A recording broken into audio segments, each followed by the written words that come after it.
সংবাদ আলোচনা আরম্ভ করেছিলাম একাদশ দ্বিতীয় অধ্যায়। কাল কিছুটা আলোচনা হয়েছে, আজ তার পরের থেকে আলোচনা করছি। যারা আজ নূতন এসেছেন তাদের জন্য গতকালকার আলোচ্য বিষয়ে সংক্ষিপ্ত ভাবে বলতে হয়। নারদ ঋষি যদৃচ্ছাক্রমে বীণা বাদন করতে করতে তিনি ত্রিলোকে পরিভ্রমণ করছিলেন। হঠাৎ একদিন দক্ষ প্রজাপতির কাছে গিয়ে তিনি হাজির হলে প্রজাপতি দক্ষ তিনি নারদ ঋষিকে তার সন্তানগণে শিক্ষার ভার নিতে বলেন, অনুরোধ করেন।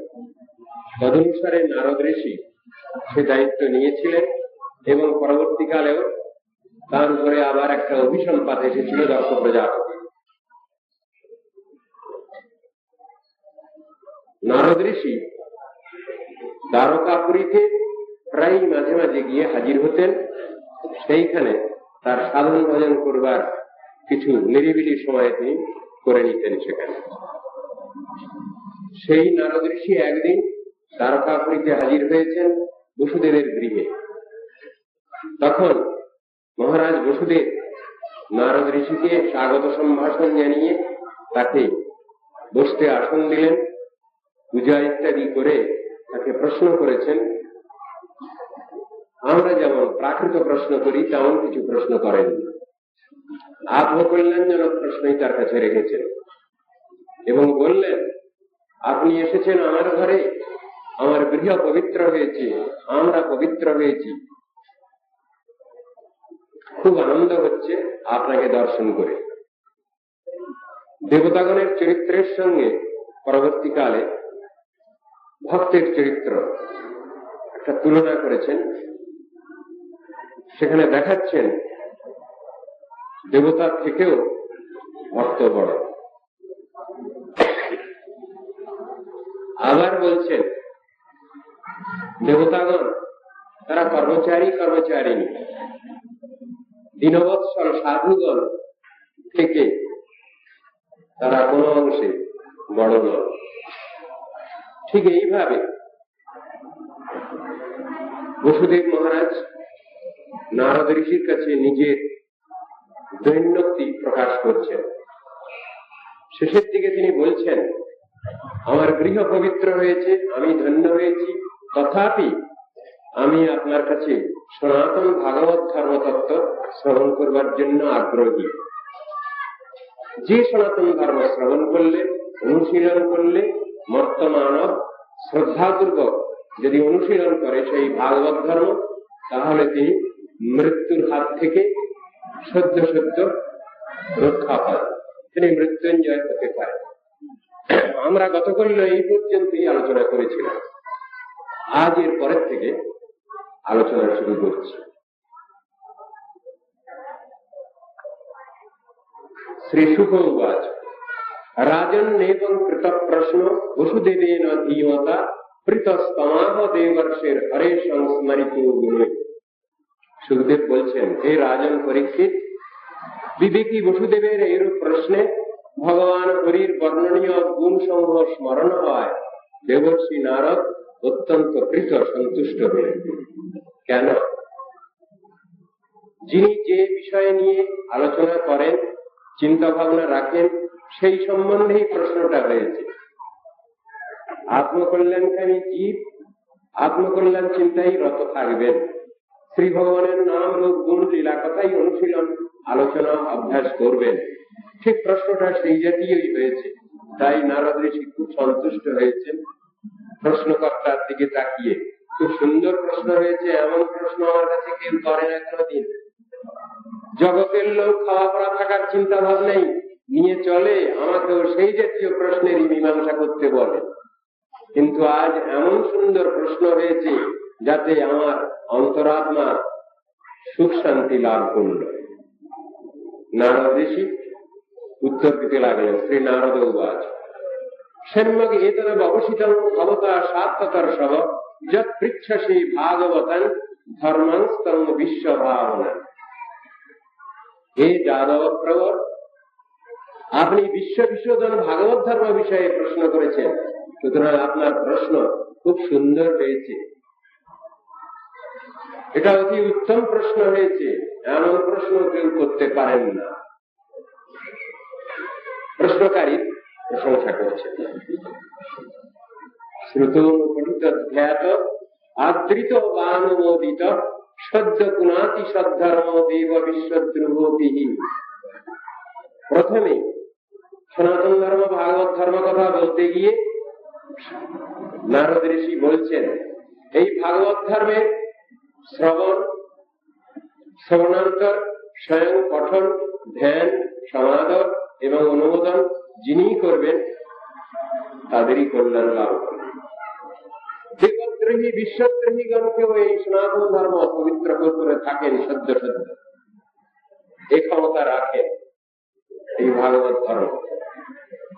দয়া পরম কল্যাণ পুণ্য শ্রবণ কীর্তন স্মারিত ভগবান দেব নারায়ণ। সম্প্রতি আপনার প্রশ্ন হেতু আমার হৃদয়ে পুণ্য শ্রবণ কীর্তনশালী পরম মঙ্গলময় ভগবান নারায়ণের স্মৃতি সমৃদ্ধ হয়, আমি নিজেকে খুব ধন্য মনে করছি।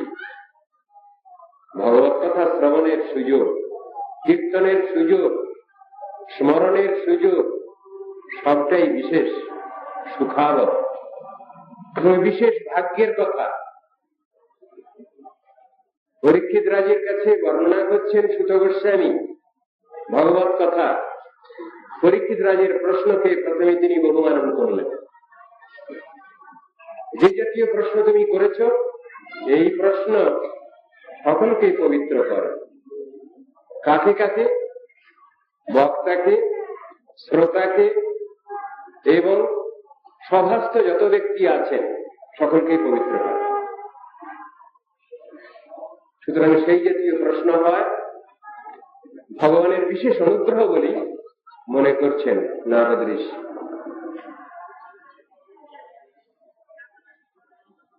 যে কোনো কথা বলতে গেলে, প্রশ্নকারীর প্রশ্নের উত্তর দিতে গেলে শাস্ত্রে যে রীতি আছে, সনাতনী রীতি, সেটা হচ্ছে আমি কিছু জানি না, আমার গুরুবর্গ জানেন, পূর্ব মুনি ঋষিগণ জানেন, আমি সেই কথাই আপনাদের কাছে আলোচনা করছি। এইটাই হল দৈন্যমুখে বক্তার বক্তব্য। এখানেও ঠিক সেই ভাবটি বজায় রাখছেন নারদ ঋষি। তাকে যে প্রশ্ন করা হয়েছে, ভাগবত ধর্ম, সনাতন ধর্ম আমাকে দয়া করে উপদেশ করুন, তিনি বলছেন এই বিষয়ে আমি কতটুকু কি জানি। সর্বজ্ঞ ভগবান জানেন, ত্রিকালজ্ঞ মুনি ঋষিগণ জানেন, তারা যেটা বর্ণনা করেছেন আমি সেইটাই এখানে আলোচনা করছি। অত্রাপ্তুদাহরণম ইতিহাসং পুরাতনম আর্ষভানং চ সংবাদম বিদেবস্য মহাত্মনঃ। এই ভাগবত ধর্ম বিষয়ে বৃদ্ধগণ, বিদেহরাজ মহাত্মা জনক এবং ঋষভ নন্দনগণের সংবাদরূপ যে পুরাতন ইতিহাস বর্ণনা করেছেন, আমি সেইটাই আপনার কাছে বর্ণনা করব, সেইটা আপনি শ্রবণ করুন। তাহলে আপনার যে প্রশ্ন তার সদুত্তর ঠিক ঠিক ভাবে হবে। সেই ইতিহাস এখন বলতে যাচ্ছে। প্রিয়ব্রত নাম সুত মনো স্বয়ম্ভুবস্য তস্যাগ্নিধ্রস্তত নাভিস ঋষভস্তৎ সুত স্মৃত। স্বয়ম্ভু মনুর পুত্র প্রিয়ম্বদ, তার পুত্রের নাম আগ্নিধ্র, তার পুত্রের নাম নাভি এবং তারই পুত্র ঋষভ নামে বিখ্যাত। তমাকুর বাসুদেবাংশং মোক্ষ ধর্ম বিবক্ষয়া অবতীর্ণ সুত শতম দস্যাশীতে ব্রহ্ম পারগম। সেই ঋষভদেবের ইতিহাস এখানে বর্ণনা আরম্ভ করছে। শাস্ত্রকারগণ ঋষভদেবকে মোক্ষ ধর্ম প্রবর্তনের জন্য পৃথিবীতে অবতীর্ণ ভগবানের অংশরূপেই বর্ণনা করেছে। সেই ঋষভদেবের বেদজ্ঞ শতপুত্র বর্তমান ছিল। ভগবানের সত্যাবিষ অবতার। তেষাঙ্গই ভরত জ্যেষ্ঠ নারায়ণ পরায়ণ বিখ্যাত বর্ষমেতজ্জন্মনা ভারতমদ্ভুতম। সেই ঋষভদেবের পুত্রগণের মধ্যে ভরত ছিলেন সর্বজ্যেষ্ঠ এবং পরম বিষ্ণু ভক্ত। তার নামানুসারে আমাদের এই দেশের নাম হয়েছে ভারতবর্ষ। পূর্বে তাহলে এই দেশের নাম কি ছিল? বলছেন অজনাভ বর্ষ আমাদের এই দেশের নাম ছিল। ঋষভদেবের জ্যেষ্ঠ পুত্র ভরতের নামানুসারে আমাদের এই দেশের নাম হলো ভারতবর্ষ। অনেকে বলে থাকেন দুষ্মন্তের পুত্র ভরত, তার নামানুসারে ভারতবর্ষ হয়েছে। তা হয়নি, ভাগবত তা স্বীকার করছেন। ঋষভদেবের জ্যেষ্ঠ পুত্র ভরতের নামানুসারে ভারতবর্ষ হয়েছে না। সভুক্ত ভোগান তক্তেমাং নির্গতস্তপসা হরিম উপাসীনস্তৎপদবীম লেভে বৈ জন্মভে স্ত্রীভি। সেই ভরতরাজ ভুক্ত ভোগা পৃথিবীকে পরিত্যাগ করে গৃহ থেকে নিষ্ক্রান্ত হয়ে তপবলে শ্রীহরির আরাধনা করেছিলেন এবং 3 জন্মে তিনি ভগবানকে পেয়েছিলেন। বিশেষ সুযোগ, সৌভাগ্য। আমাদের কত জন্মে ঈশ্বরের আরাধনা সফল হবে, আমরা ভগবানের সান্নিধ্য লাভ করব, তার ঠিক ঠিকানা নয়। কিন্তু ঋষভদেবের জ্যেষ্ঠ পুত্র ভরতরাজ 3 জন্মে ভগবানকে লাভ করেছিলেন, তার ইতিহাস রয়েছে। 3 জন্ম কি কি? প্রথম জন্ম ক্ষত্রিয় জন্ম, রাজা তিনি। দ্বিতীয় জন্ম হরিণ জন্ম, তিনি হরিণ হয়ে জন্মগ্রহণ করেছিলেন, আপনাদের জানা আছে। তৃতীয় জন্ম ভাগবত পরমহংস, ব্রাহ্মণ কুলে জন্মগ্রহণ করেছেন। ঠিক এইভাবে 3 জন্মে তিনি ভগবানকে লাভ করেছেন, এর ইতিহাস রয়েছে। মৃগ জন্ম, এর ইতিহাস আপনাদের জানা। এখানে একটা জিনিস বুঝাতে চাইছেন গীতায়, অন্তকালে চ মামেব স্মরণত্বা কলেবরম য প্রজাতি তজন্দেহং সজাতি পরমাঙ্গতি। মানুষ মরবার সময় যে যে চিন্তা নিয়ে মরে, সেই অনুসারে তাকে জন্মগ্রহণ করতে হবে। আবার বলছেন যদি ঈশ্বর চিন্তা ভাবনা আমরা না করতে পারি জীবন অবসান কালে, তাহলে আমাদের খুবই দুর্ভাগ্য। সেই কথা শিক্ষা দিচ্ছেন মহারাজ ভরত। যখন মারা যাচ্ছিলেন, মৃগ শিশুর চিন্তা করতে করতে মারা যাচ্ছিলেন। তিনি তপস্যা করতে এসেছিলেন, তিনি সংসার ছেড়ে দিয়ে এক মৃগ শিশুর আসক্তিতে তিনি পড়েন এবং তার মৃত্যুর সায়াহ্নকালে সেই মৃগ শিশুর চিন্তা করতে করতেই তিনি মৃগ জন্ম লাভ করেছিলেন। শাস্ত্রে একথা সুন্দরভাবে বুঝানো হয়েছে। সেই জন্যই যাতে আমাদের অন্তিম সময় ঈশ্বর চিন্তা ভাবনায় কাটে, তার জন্যই সাধনার প্রয়োজন। সারা জীবন ভোর যে চিন্তা ভাবনা নিয়ে আমরা কাল কাটাই, সেই চিন্তাই অন্তিম সময়ে আমাদের সামনে এসে হাজির হয়। যদি শ্রী নামানুশীলন করি আমরা, অন্তিম সময়ে সেই নামই আমরা অভ্যাস করতে পারি এবং স্মরণ করতে পারি। সেই জন্যে নামানুশীলনের প্রয়োজন, সেইটাই স্বাভাবিক। নবনবদ্বীপ পতয়স্য সন্তত কর্মতন্ত্র প্রণেতার একাশীতির দ্বিজাতয়। জ্যেষ্ঠ পুত্রের নাম করলেন এখানে। শতপুত্রের ইতিহাস অনেক সময় লাগবে। তার অনুযোগনের মধ্যে 9 জন এই ভারতবর্ষের মধ্যে ব্রহ্মাবর্ত প্রভৃতি 9 ভূখণ্ডে আধিপত্য বিস্তার করলেন, 9 ভূখণ্ডে রাজা হলেন। 81 জন কর্মমার্গ প্রবর্তক ব্রাহ্মণ হলেন। তাহলে 81 জন, আর ওদিকে 9 জন, আর ভরতরাজ 10, 91 জন। বাকি থাকছেন 9 জন। 9টা দ্বীপেতে যারা রাজত্ব করছিলেন, তার নামগুলো এখানে উল্লেখ করেছেন।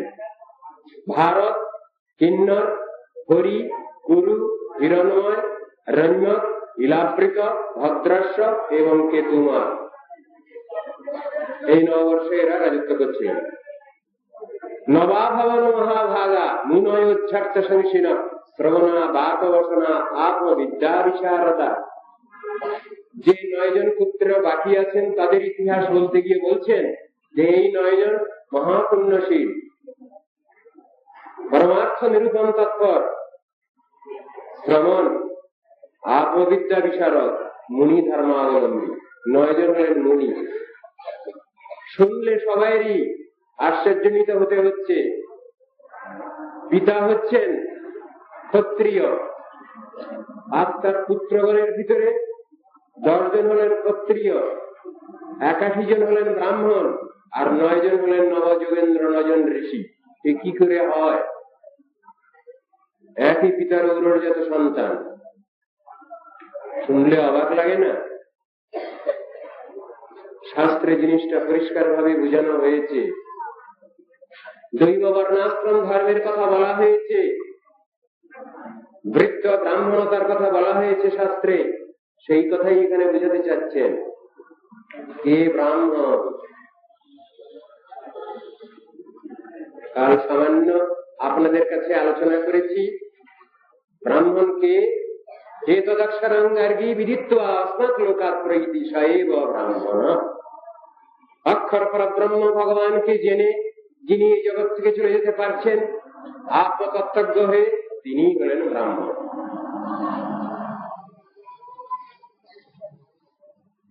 তাকে ব্রাহ্মণ বলা হচ্ছে। তাহলে একই পিতার উদরজাত সন্তান, কয়েকজন হচ্ছেন ক্ষত্রিয়, কয়েকজন হলেন ব্রাহ্মণ, কয়েকজন হচ্ছেন মুনি ঋষি। এটা কি করে সম্ভব হলো?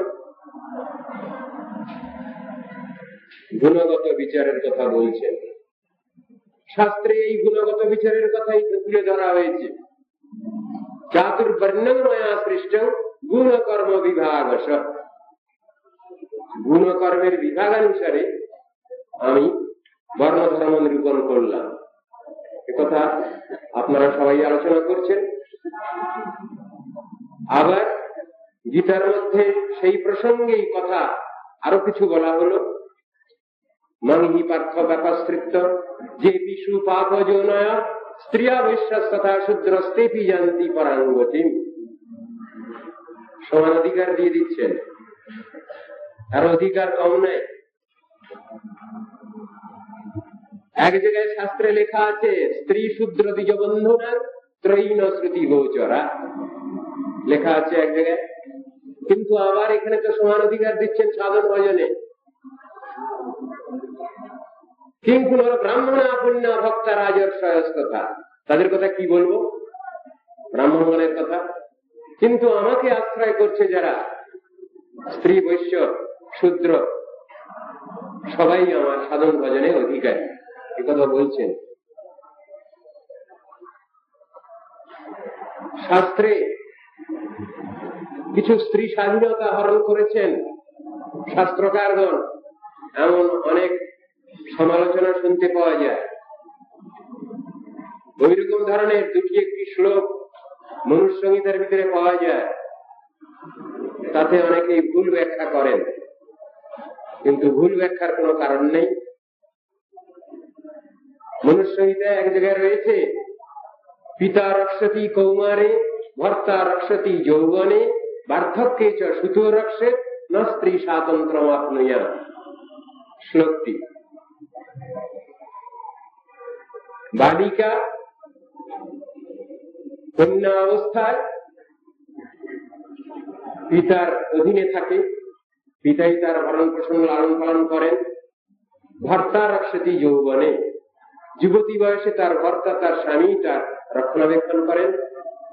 বৃদ্ধকালে তার পুত্রই তাকে লালন পালন করেন। না স্ত্রী স্বাতন্ত্র আপনিয়া, সুতরাং স্ত্রী লোক যে স্বতন্ত্র ভাবে থাকবে চলবে এমন কোন ব্যবস্থা দেখা যাচ্ছে না। এতে স্ত্রী স্বাধীনতা হরণ করা হয় নাই। প্রত্যেকটি জীবাত্মার স্বাধীনতা ভগবান দিয়েছেন, স্বতন্ত্রতা দিয়েছেন।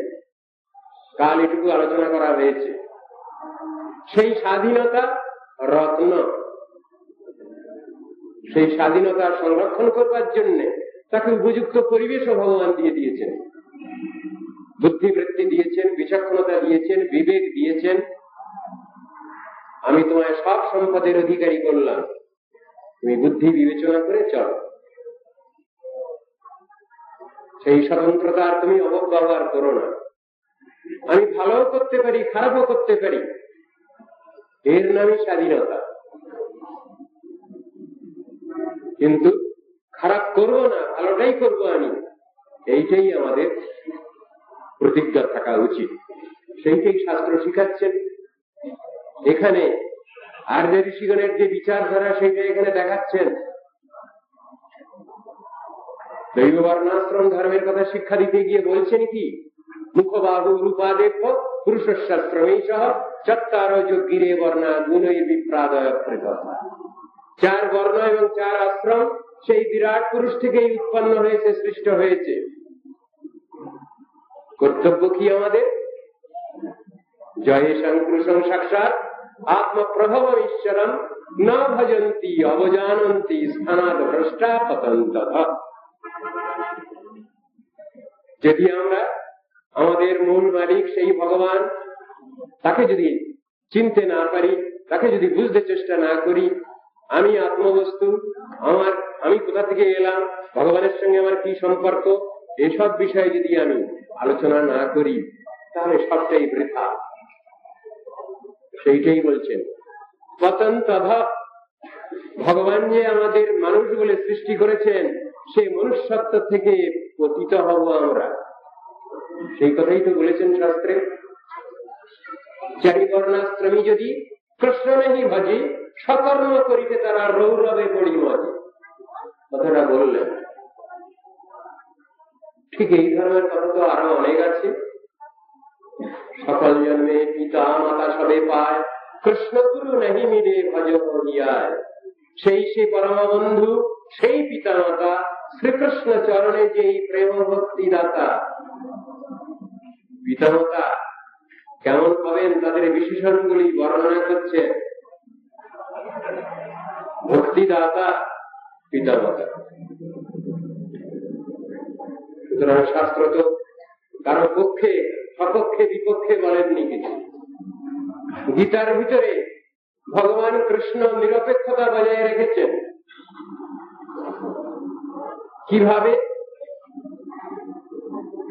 একটা শ্লোকের মধ্যে তিনি বলছেন, সমবং সর্বভূতেষু নমে দেশস্তি ন প্রিয়। সর্বভূতে আমার সমসম ব্যবহার, আমার কেউ বিদ্বেষীও নেই, আমার কেউ প্রিয় নেই। সাধারণ কথা তিনি বলেছেন। কিন্তু পরবর্তী লাইনটি দেখুন, যে ভজন্তি তুমাং ভক্তিয়া ময়িতে তেষু চাক্ষহম। আমার যে ছেলেটা, যে সন্তান আমাকে বেশি শ্রদ্ধা ভক্তি করে, আমি তার প্রতি একটু বেশি টান টেনে থাকি। এইটা ভক্তবৎসল আমি, আমার স্বভাব বলে দিচ্ছে। কৃষ্ণ এক জায়গায় বলছেন, লোকে তো আমাকে পাণ্ডব সখা বলে, কোন জায়গায় শুনলাম না আমাকে কৌরব সখা কেউ বলছে, সবাই বলছে পাণ্ডব সখা। কেন? পাণ্ডবগণ দৈবী ভাবাপন্ন, তার জন্যই কথাটি এসেছে। কৌরবদের নাম করছেন না কেন?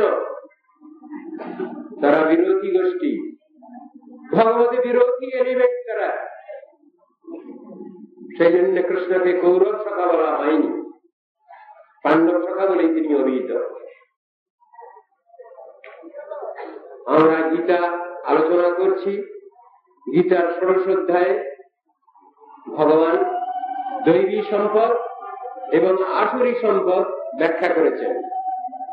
দৈবী সম্পদ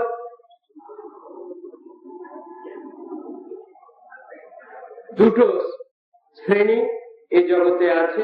কৃষ্ণ বলছেন অর্জুনকে, দৌভূত স্বর্গৌ লোকেস্মিন দৈব আসুর এব চ। হে অর্জুন, এই জগতে দুটো শ্রেণী দেখতে পাওয়া যায় মানুষ,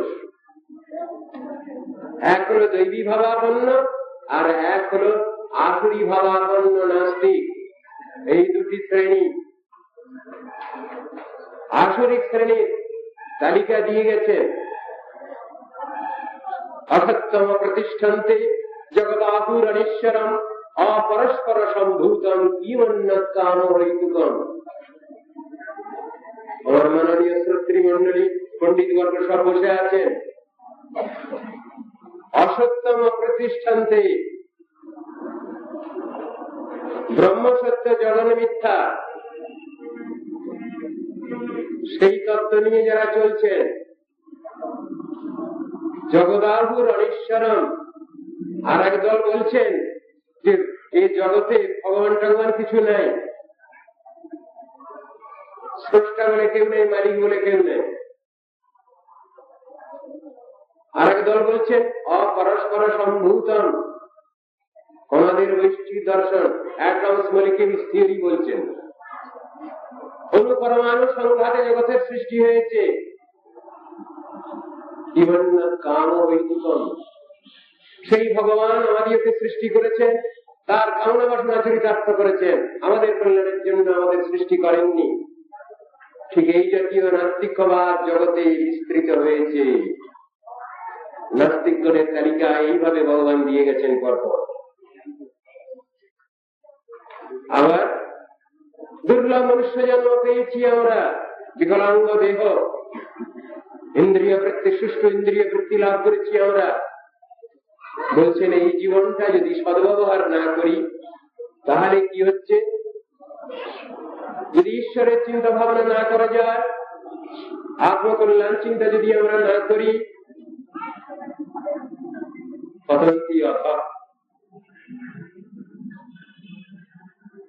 তাদের ব্যাপারটা বলছেন কৃষ্ণ অর্জুনকে,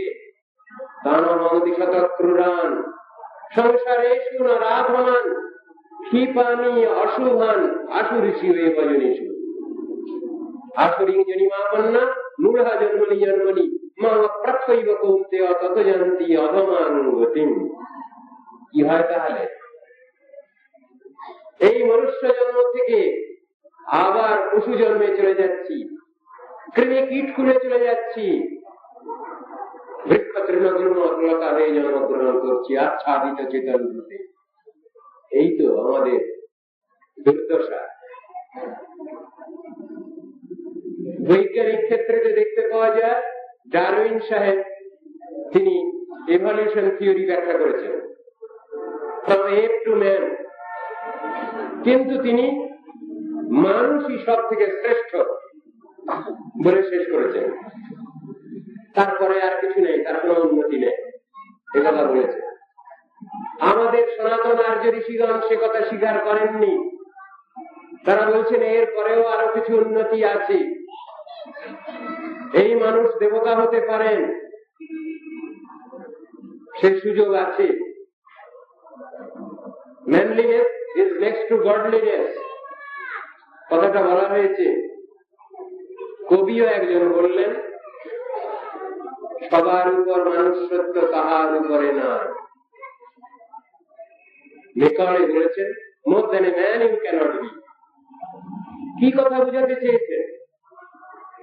মানুষের মনুষ্যত্ব, মানুষের ক্রমবিকাশ, সেইটাই বুঝাতে চেয়েছেন। ক্রমোন্নতি পর্যায় বুঝাতে চেয়েছেন। এই মানুষ দেবতাও হতে পারেন। গতকাল আমি আপনাদের কাছে নিবেদন করেছি, মানুষ ভগবান হতে পারেন না, কিন্তু মানুষ দেবতা হতে পারেন। তাহলে তো একটা উন্নতি হলো, একটা ধাপ, স্টেজ। কিন্তু মানুষের যে মনুষ্যত্ব, তারই চরম বিকাশ প্রকাশকেই কবি এখানে বর্ণনা করতে চেয়েছেন। সবার উপর মানুষ সত্য, তাহার উপরে নয়। ভগবান যে আমাদের মানুষকে সৃষ্টি করেছেন, সেই সৃষ্টি প্রকরণের ভিতরে বেশ সুন্দর ভাবে বিজ্ঞান ভিত্তিক আলোচনা আছে। ভগবান প্রথম যে মানব গোষ্ঠীকে সৃষ্টি করলেন, বললেন তুমি ধর্ম মানো, নীতি আদর্শ মানো? বললেন না, মনুষ্যত্ব থেকে খারিজ। দ্বিতীয় গোষ্ঠীকে জিজ্ঞাসা করলেন, তুমি মানো, ধর্ম মানো, নীতি মানো? বলে ধর্ম টর্ম কিছু বুঝি না, ওসব মানি না, তবে নীতি আদর্শ মানতে পারি। তাকেও বাদ দিলেন মনুষ্য গোষ্ঠী থেকে। তৃতীয় গোষ্ঠীকে জিজ্ঞাসা করলেন, তুমি এটা মানো, এই দুটা? বলে হ্যাঁ, আমি ধর্ম মানি, নীতি আদর্শ মানি। তখন ভগবান তাকে মানব বলে স্বীকৃতি দিলেন, আর বাকি যে দুই দল, ওদের দানব বলে অভিহিত করলেন। এই হলো মানব এবং দানব, দুই সেকশন, দুটি শ্রেণী জগৎ। সেই মানব যখন মুকুলিত চেতন অবস্থায় সাধন ভজন পথে যখন অগ্রসর হয়, সাধন ভজনে তার উন্নতি দেখা দেয়, তখন তাকে আবার বলছেন বিকশিত চেতন মনুষ্য। সাধন ভজনে অগ্রগতি লাভ করে যখন তিনি সিদ্ধি লাভ করেন সাধনায়, তখন তাকে বলা হয় পূর্ণ বিকশিত চেতন মনুষ্য, অর্থাৎ মহাভাগবতোত্তম, যাকে বলা হয়েছে ভাগবত পরমহংস মহাপুরুষ। এই তো উন্নত পর্যায়টায় শাস্ত্রকে এইভাবে ব্যাখ্যা করেছেন। প্রথম স্তর ব্যাখ্যা করেছেন জলজ প্রাণী, তারপরে ব্যাখ্যা করেছেন উভচর প্রাণী, অ্যাম্ফিবিয়াস, তারপরে ব্যাখ্যা করলেন উরগ, রেপটাইলস, তারপরে পাখি, তারপরে পশু। ভগবান এত সৃষ্টি করেও মনে শান্তি পাচ্ছিলেন না। ভাগবতে বর্ণনা আছে, তিনি কি করলেন, তার মর্মি করে, তার মনের সঙ্গে মিল হয়, তার ভাবটা বুঝতে পারে, এমন করে তিনি মানুষকে সৃষ্টি করেছেন। সেই কথা বোঝানো আছে। সৃষ্টা পুরাণী বিবিধান্য জয়াত্মশক্যা বৃক্ষা সরস্ত্রীপ পশুন পগদন্দ শুকান তৈস্তৈরতুষ্ট হৃদয় পুরুষং বিধায় ব্রহ্মাবলোকধীশনমুদমাপদেব। সেই পরদেবতা ভগবান তিনি এইভাবে মানবকে সৃষ্টি করলেন, সব কিছু অলঙ্কার বা কিছু গুণ দিয়ে সৃষ্টি করেছেন। কিন্তু সেই গুণটা তো আমাদের রাখতে হবে,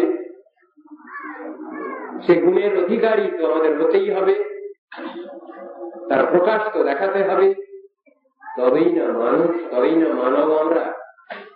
মহর্ষি মনুর বংশধর, অপত্যার্থে স্নান প্রত্যয় করে মানব।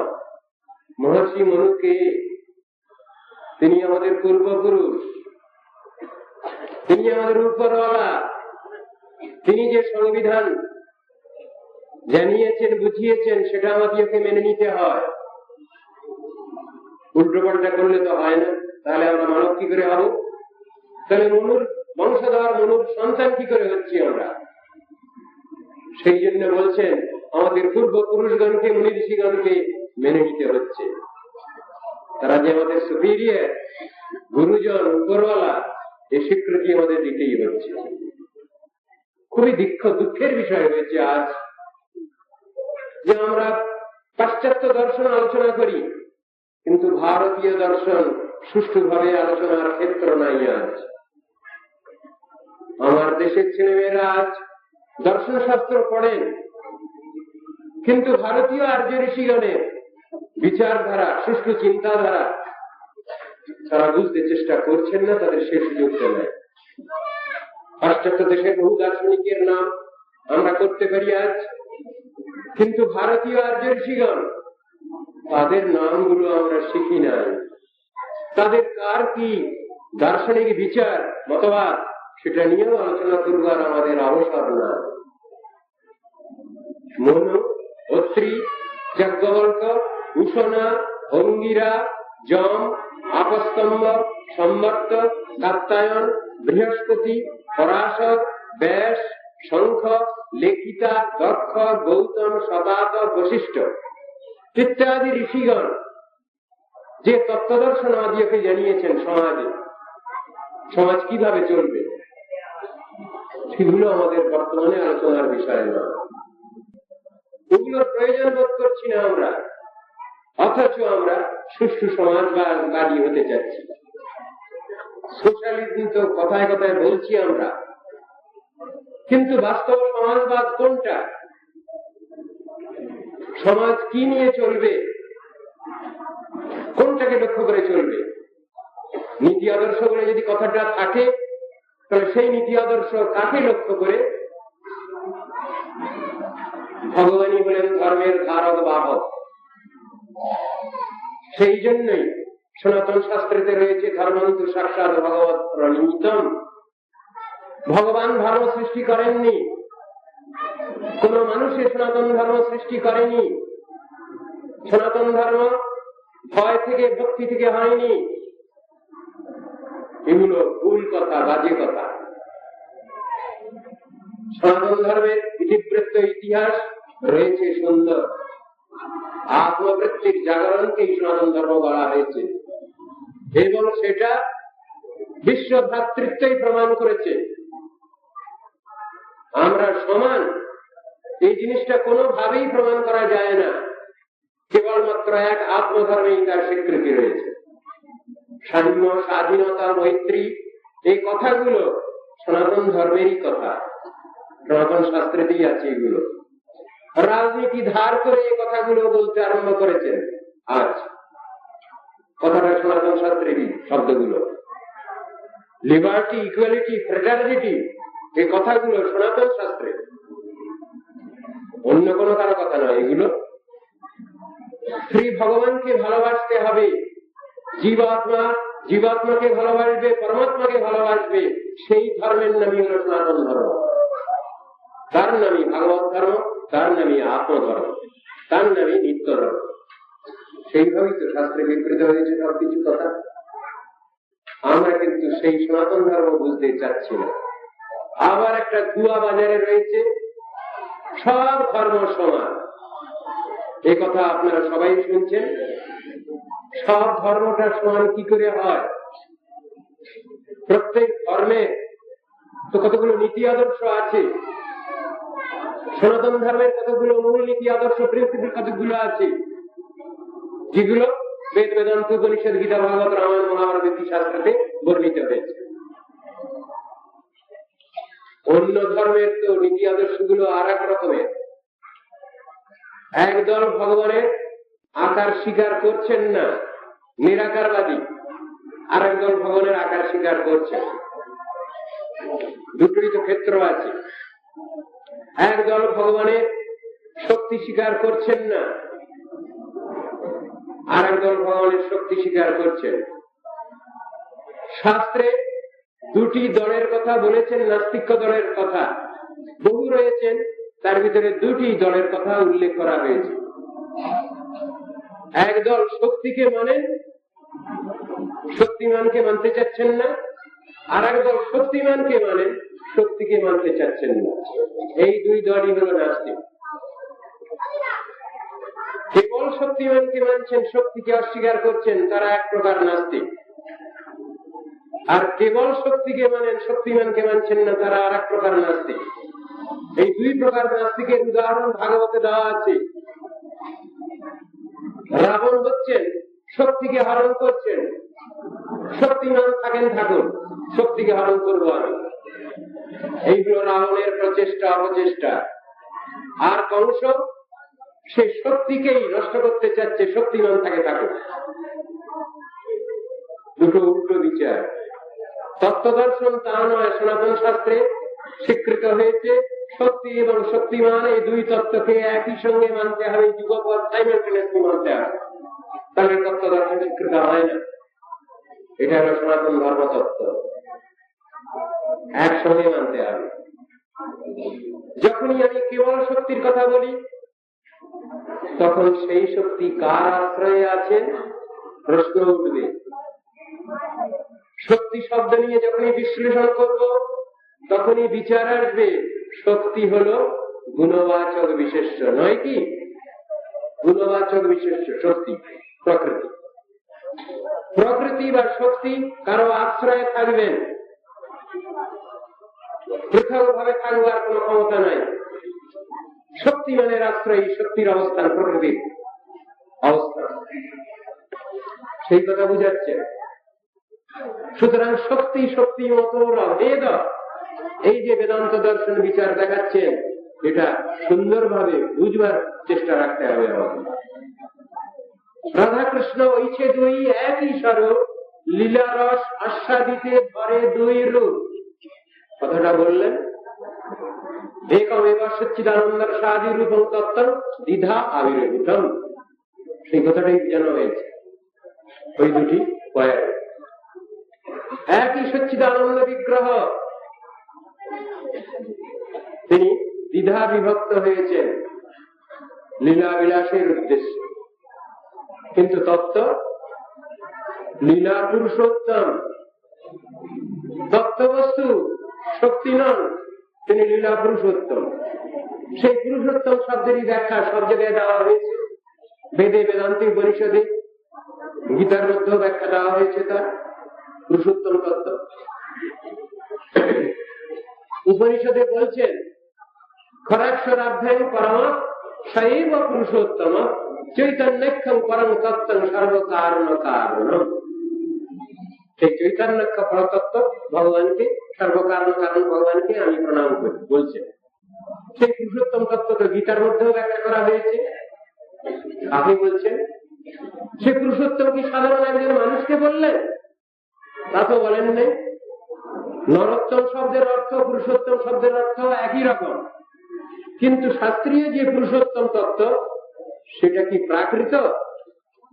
তা তো বলেননি। যস্মাৎ শরণতিতোস্মি অক্ষরাদপি চোত্তম অতস্মি লোকে বেদে চ প্রথিত পুরুষোত্তম। যস্মাৎ খরণতিতোস্মি, যিনি খর থেকে অতীত এবং অক্ষর থেকে উত্তম, তিনি হলেন পুরুষোত্তম। কে তিনি? যিনি জীবাত্মা এবং পরমাত্মা থেকেও শ্রেষ্ঠ তত্ত্ব, তিনি হলেন ভগবত তত্ত্ব। সেই কথা বুঝাতে চেয়েছেন গীতা।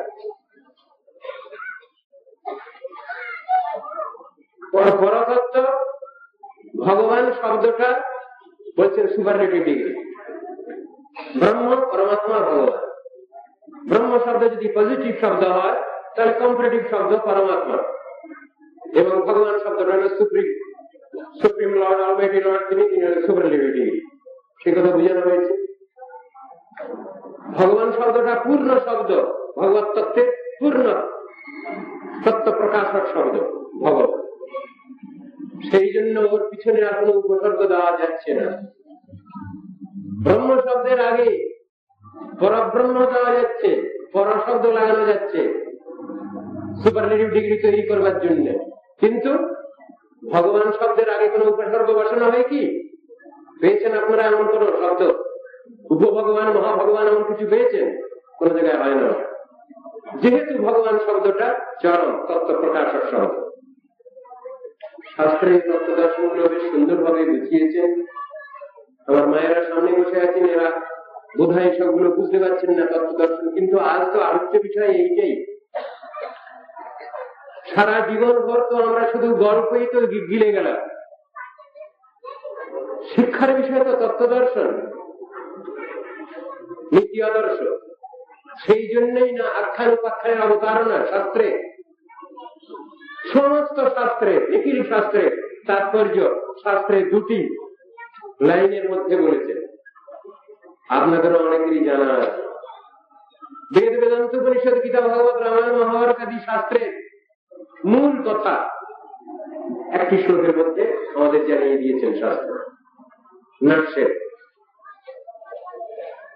স্মর্তব্য সততমে বিষ্ণু বিস্মর্তব্য নজাত উচিত সর্বে বিধি নিষেধা সুয়েতয় এবং কিঙ্করা।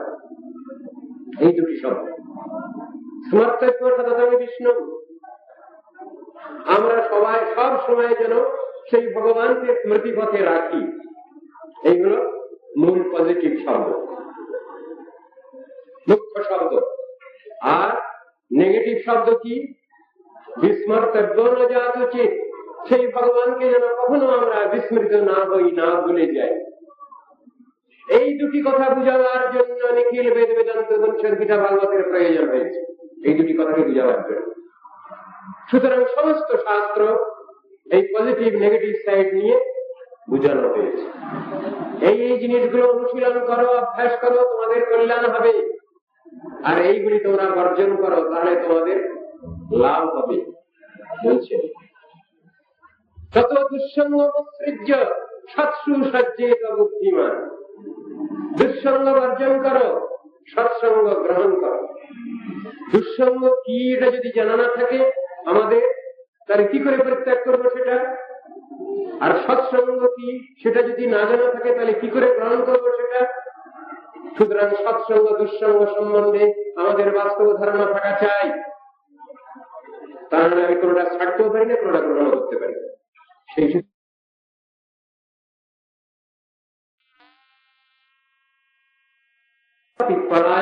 আবিভত্র দ্রৈল চমস করভাজ, এই নজন ঋষির নাম।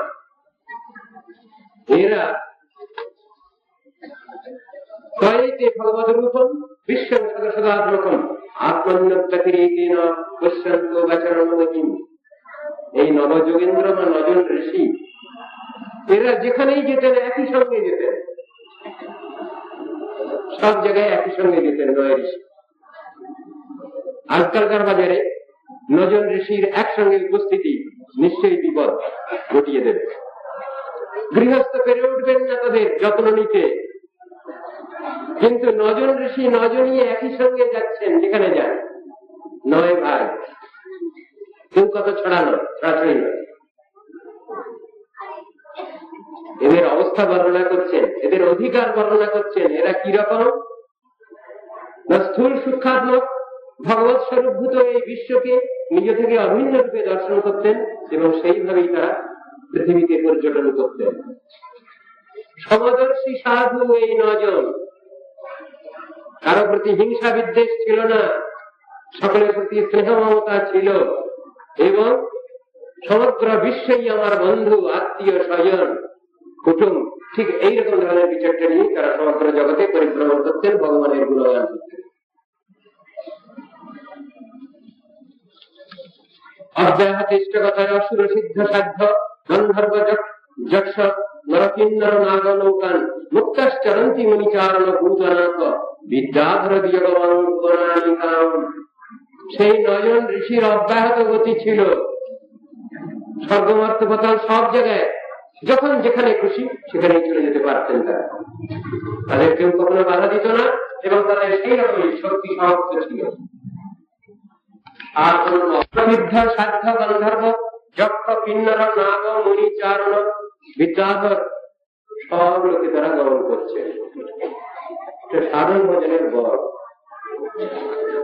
পার্থিব জগতের যতটুকু আমাদের শক্তি সীমিত, পরমার্থ তত্ত্বে প্রবেশ করবার অধিকার ক্ষমতা সেখানে ঠিক হয় না। সে ক্ষমতা এই পার্থিব জগতের মধ্যেই সীমাবদ্ধ, তার বাইরে যাওয়া চলে না। ম্যাটেরিয়ালিজম নিয়ে আমরা এই ম্যাটেরিয়াল দুনিয়াতেই থাকতে পারি, তার বাইরে কিছু চলে না। স্পিরিচুয়ালিটি পৃথক জিনিস, সেটা সাধন ভজন সাপেক্ষ ব্যাপার, সেটা অনুভূতির বিষয়, রিয়েলাইজেশনের ব্যাপার। ওটা কিছু গায়ের জোরে আমরা অ্যাকোয়ার করতে পারি না, সেটা শাস্ত্র বলছেন। সেটা ঋষিগণ তাদের সাধন বলেতেই তারা সর্বত্র গমনাগমন করছে। তাই একদা নিমেষ সত্রম উপযোগমূর্যদৃচ্ছয়া বিতায়মানম ঋষিভির অজনাথে মহাত্মনা। একদিন সেই নজন ঋষি যদৃচ্ছাক্রমে ভ্রমণ করতে করতে ভারতবর্ষে যে স্থানে মহাত্মা নিমিরাজ যজ্ঞ করছিলেন সেই যজ্ঞ ভূমিতে এসে হাজির হলেন। তার দৃষ্টা সূর্য সংঘাসন মহাভাগবতান নৃপ যজমানয়র বিপ্রা সর্বৈব উপস্থিত। নিমিরাজ যেখানে যজ্ঞ করছিলেন, সেই যজ্ঞ আরম্ভ করছিলেন, সেই যজ্ঞ ভূমিতে ওই 9 জন ঋষি এসে হাজির হয়েছে। সূর্যতুল্য প্রভাশালী তেজস্বী সেই মহাভগবানকে দর্শন করে নিমিরাজ, বিপ্রগণ এবং আহ্বানীয় প্রভৃতি যাজ্ঞিক অগ্নিগণের সঙ্গে সবাই সঙ্গে প্রত্যুত্থান করল। আসুন আসুন বলে তাদের স্বাগত সম্ভাষণ জানাচ্ছেন। বিদেহস্থান বিপ্রেত্য নারায়ণ পরায়ণ প্রীত সংকুজয় চক্র আসন স্থান। বিদেহরাজ মুনিগণকে ভগবত ভক্ত জেনে পরমপ্রীতি সহকারে তাদের বসতে আসন দিলেন এবং তাদের পূজা ইত্যাদি করলেন। তান রচমানন সর্বোচ্চ ব্রহ্মপুত্র পবন্নব পপ্রচ্ছ পরমপ্রীত প্রশ্রয় নিবিরাজ তাদের দর্শন মাত্রই বুঝতে পারলেন যে এরা নিশ্চয়ই মুনি ঋষি হবে। দর্শনেই বুঝতে পেরেছেন। আর কি ভগবত ভক্তের দর্শনের যে বিশেষ একটা গুণ আছে সেটা উপলব্ধি করা যায়। যেমন কথাটা আছে রতনে রতন চেনে, ঠিক সেই ব্যাপারটা হয়। যাহার দর্শনে মুখে আইসে কৃষ্ণ নাম তাহারে জানিও তুমি বৈষ্ণব প্রধান ভক্ত প্রধান। সেই ব্যাপারটা পরস্পরের অনুভূতির ব্যাপার, সকলকে বোঝানো যায় না জিনিসটা। তো সেই ব্যাপারটা হচ্ছে ঋষিগণকে দর্শন করে বিদেহরাজ তিনি বুঝতে পেরে গেছেন যে এরা ভগবত ভক্ত মুনি ঋষি। তাই তিনি বিনয়াবনত ভাবে জিজ্ঞাসা করতে লাগলেন, হাত জোড় করে। হাত জোড় না করলে প্রশ্নের উত্তর আসবে না। বহু প্রশ্ন আমরা রাখতে পারি কিন্তু প্রশ্নের উত্তর আসে না যদি আমার হাত জোড় ভাবছি না থাকে। সেই কথাই তো গীতায় শিক্ষা দিয়েছেন ভগবান কৃষ্ণ। অর্জুনকে বললেন, দেখো অর্জুন, তুমি বহু জিনিস জানতে বুঝতে তুমি চেষ্টান্বিত হতে পারো, আগ্রহ দেখাতে পারো, কিন্তু তোমার তিনটি অধিকার আগে থাকা দরকার, তবে তুমি প্রশ্নের উত্তর পাবে। কি তিনটি সদ্গুণ? তদ্বিদ্ধি প্রণিপাতেন পরিপ্রশ্নেন সেবায়া উপদেশন্তি তে জ্ঞানং জ্ঞানিনঃ তত্ত্বদর্শিনঃ। তত্ত্বদর্শী সদ্গুরু তখনই তিনি শিষ্যের সন্তানের কিছু প্রশ্নের উত্তর দিতে পারেন যখন তার ভিতরে তিনটি গুণ দেখবেন। প্রণিপাত, হাত জোড় করা, আমি জানি না কিছু, বুঝি না কিছু, আমায় দয়া করে কিছু জানিয়ে দেওয়া হোক, শিখিয়ে দেওয়া হোক, বুঝিয়ে দেওয়া হোক। হাম্বল ওবিডিয়েন্স। 2 নম্বর প্রণিপাত, পরিপ্রশ্ন, আমি জানবো, শিখবো, বুঝবো, এই জন্য প্রশ্ন। বিদ্যা বুদ্ধি অপরের পরীক্ষার জন্য নয়, আমি শিখবো, জানবো, বুঝবো, এই জন্য যে প্রশ্ন রাখা হয় তার নাম হলো অনেস্ট ইনকোয়ারি, আফটার ট্রুথ। 3 নম্বরের অধিকার হচ্ছে সেবায়া, সেবা বৃত্তি থাকা চাই, সার্ভিং টেম্পারামেন্ট থাকা চাই, তা নাহলে হচ্ছে না। সেই জন্য প্রশ্ন করলেই যে উত্তর পাওয়া যাবে তা যায় না।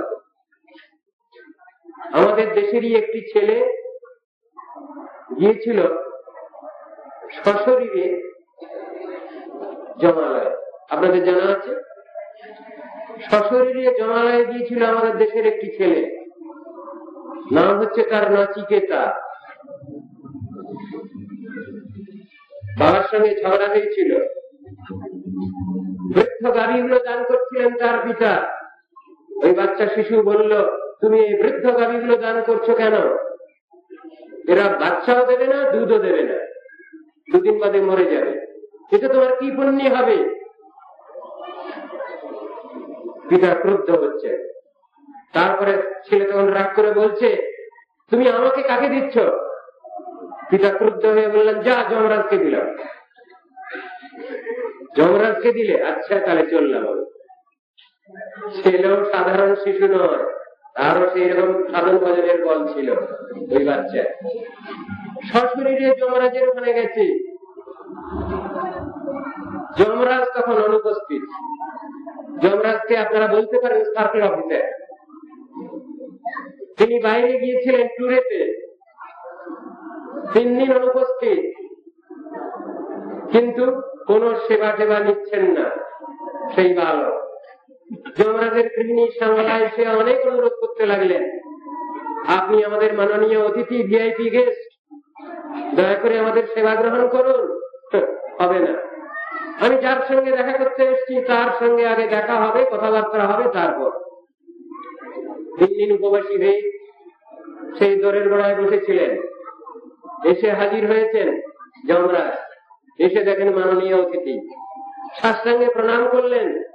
যমরাজ সেই মাননীয় অতিথিকে, আর বললেন, আমি বড় অন্যায় করে ফেলেছি, আমায় ক্ষমা করুন, আমাদের ক্ষমা করুন, আপনি উপবাসী হয়ে রয়েছেন আমাদের এখানে এসে।